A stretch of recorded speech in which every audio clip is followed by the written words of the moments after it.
i-demolish. Nandito sa Dangwa. Kusang nag-demolish. Nasa bangketa mismo. Yung mga stall. Yung stall.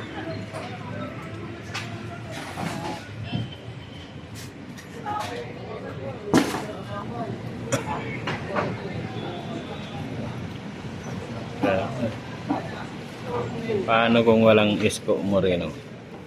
Hindi na mapapansin yung bangketa. Clearing operation dito sa Dang.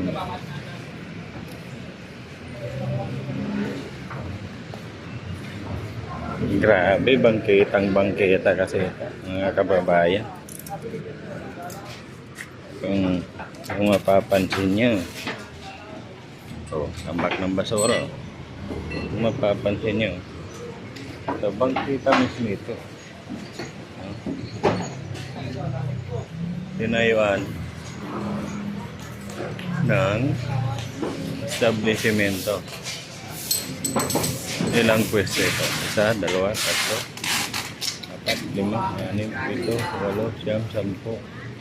Kulang-kulang 20 store ito.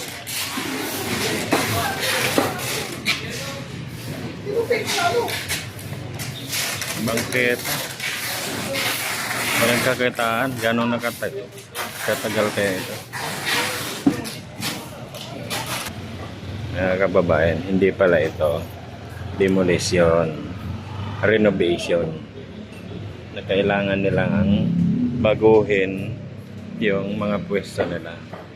Kasi nandito yung guhit na dilaw. Hanggang dito na lang dito. Pag lumabas sila sa dilaw na guhit na to, bawal na. Kailangan nilang mag-renovate. Kailangan nilang baguhin yung pwesto nila. Nandito tayo sa Dos Castillas Street, Lungsod ng Maynila.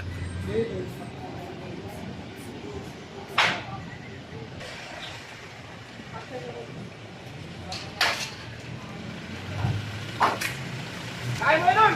Halika! Sumakay ka! Natawag sa telephone mo. Hanggang lang. Sabi mo ba yung pulis kaya?